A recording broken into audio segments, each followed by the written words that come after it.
দুর্নীতি, রাহাজানি, বেকারত্ব আর নিরাপত্তাহীনতা বঙ্গের আকাশে দীর্ঘ 15 বছরের কালো ছায়া। শাসকের শোষণ আর ক্ষমতার অপব্যবহার রাজ্যের অলিগলিতে। অবশেষে হলো সাপমোচন। তৃণমূল সরকারের কালো অধ্যায়ের অবসানে রাজ্যে নতুন সূর্যোদয়। জনতা জনার্দনের রায় বিরাট জয় ভারতীয় জনতা পার্টির। রাজ্যের আকাশে গেরুয়া ঝড়। দীর্ঘ রাজনৈতিক টানাপোড়েনের শেষে পশ্চিমবঙ্গে ডাবল ইঞ্জিন সরকার প্রতিষ্ঠিত হওয়ায় খুশি কেন্দ্র রাজ্য বিজেপি নেতৃত্ব।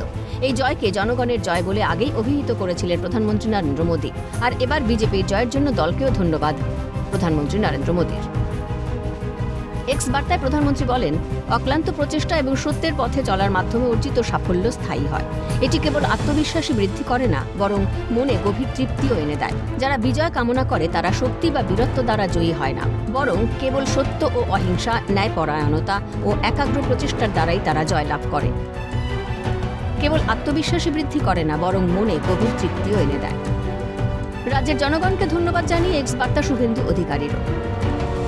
রাজ্যবাসীকে প্রণাম জানিয়ে তিনি লেখেন, ভারতীয় জনতা পার্টিকে বিপুল সমর্থন দেওয়ার জন্য ও যশস্বী প্রধানমন্ত্রী শ্রী নরেন্দ্র মোদীজির নেতৃত্বে ভরসা রাখার জন্য আপনাদের প্রত্যেককে আন্তরিক ধন্যবাদ ও কৃতজ্ঞতা জানাই। এই জয় প্রত্যেক দেশপ্রেমিক রাষ্ট্রবাদীর জয়, প্রত্যেক বিজেপি কার্যকর্তার জয়। বিজেপির অঙ্গীকার এক উন্নত, সমৃদ্ধ ও নিরাপদ পশ্চিমবঙ্গ। আমরা আমাদের প্রতিশ্রুতি রক্ষা করতে বদ্ধপরিকর। বিধানসভা নির্বাচনের 293টি আসনের ফল প্রকাশের পর রাজ্যে ফুটেছে পদ্ম। জনতার রায় রাজ্যের বিভিন্ন আসনে হেরে গিয়েছেন তৃণমূলের তাবড় প্রার্থী। বিজেপির তুলনামূলকভাবে অনামী প্রার্থীদের কাছেও পরাজয় হয়েছে ঘাসফুলের মন্ত্রীদের।